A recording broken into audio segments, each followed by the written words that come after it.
I'm going to have to double down on this, as it takes faith to accept atheism, What? Bro, what are you talking about, man? as faith is defined as complete trust or confidence in someone or something. Atheism therefore requires faith to accept, and that's simple as ever. This is just like with everything in life. We have faith everywhere, as faith is not just some type of religious concept. Like, just because I have faith in God and His promises doesn't necessarily mean that individuals don't have the same type of faith to accept atheism, like, is true. Like, how about the act of driving a car to work each day? Like, people have faith that they won't get in a wreck while driving a car to work. Or a husband and wife having faith that their spouse won't cheat on them. Like, I really hope that's the case. Like, you should have faith in that. But all those examples require evidence. Like, evidence is basically referred to as facts or information or signs that get people to believe that something is true or has really happened. In the case of driving a car, your evidence is that you did it before. I mean, a married couple will probably not marry a known cheater. Or in the case of atheism, individuals claim the fine contradictions in religious texts, the differences in fundamental belief systems with the world or mainstream science may say, or even what seems like failed prayers, or even suffering in the world that there is supposed to be a good God. I mean, why would anyone believe in something if they don't have evidence? A skeptic may ask, hold on, like, there's no evidence in a God. Like, well, I believe there is, like, but that's a different conversation between telling an individual they have no evidence, or if that evidence should point to that conclusion. For example, if a man came to me and said, I have faith that leprechauns exist because my evidence was that I saw them, I might not have to believe that claim, but it technically still counts for evidence. What he saw is evidence. Now, if someone came to me and said that, I honestly would not care. I'd be like, okay, do you? I don't really care. But for discussion, let's say I want to investigate his claim. I would ask him questions like, where you saw this leprechaun? Like, what type of day? Or were you alone? Or what did he say? That's some bars right there, right? That's bar. I know. There's some poetry back there. I know there's a little bit of poetry. A little something. Like, I don't know, but like questions like those, basically. But if you're trying to prove someone wrong, investigate their claim. Don't just hand wave and ignore it. I gave my claims with evidence that shows I have faith in God, primarily for three reasons: prayers answers, that there seems to be an objective right and wrongs in the case of moral realism, and that the universe is complex and works so seemingly well that it imposes a creator. Now, I don't want to go too far down the last one, as that basically touched upon the theological argument for God. But to keep that part kind of concise, it's not that I don't understand, therefore God, but rather there are complex and many complex and constant factors involved in the universe that seem very fine tuned for life to survive and thrive.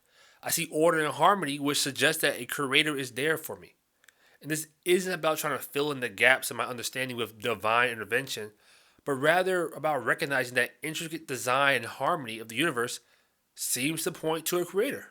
And speaking of design and harmony, this brings me to another important aspect that strengthens my faith: the existence of objective morality. And like, just as the universe operates in like under finely tuned laws, human interactions also seem to be guided under a set of moral laws that hold to be universally true, regardless of culture or personal belief. Like, in my view, objective morality exists and is not dependent on individual perspectives. Like, to be clear, when I say objective morality, this isn't to say something like fighting is immoral, as that depends, and that's a broad topic to go over first, really. Is fighting a cannibal to defend your life objectively immoral? No, it's not. Is fighting your baby because he laughs when his balloon fell up objectively immoral? Absolutely. I don't see how you can justify that. But I believe that there is an objective moral standard depending on the situation. Some may claim that it is subjective morality, and no, that is not. As subjective morality would claim that if the same situation happened with the baby, like, anybody can justify the morality. People can use their standard to justify that their actions and say that it was moral. One person could literally say, I don't like the color blue, now I will hit the baby. That's moral for me. Like, I mean, no freaking sense. This isn't to say that I have the objective moral standard in my hand, but rather understanding that people understand what love is and that love is good and that murder without reason is bad. Now, people groups probably condense their social groups to only focus on people close to them, but that's still like, they still understand those concepts. And while I admit that there are some gray unknown areas of what to do in like situations, if there are a few things that are known to be right and wrong no matter what determines what makes that right or wrong?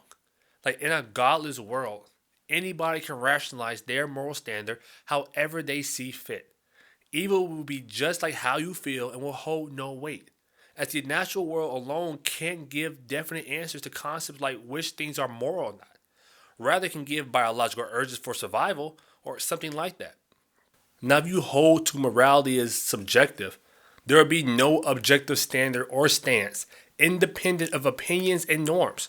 Say like instances like slavery against African Americans, a consenting 40-year-old and an 8-year-old together, cannibalism, or even the actions of a so called evil God, the Bible, are evil, that'll be your subjective opinion.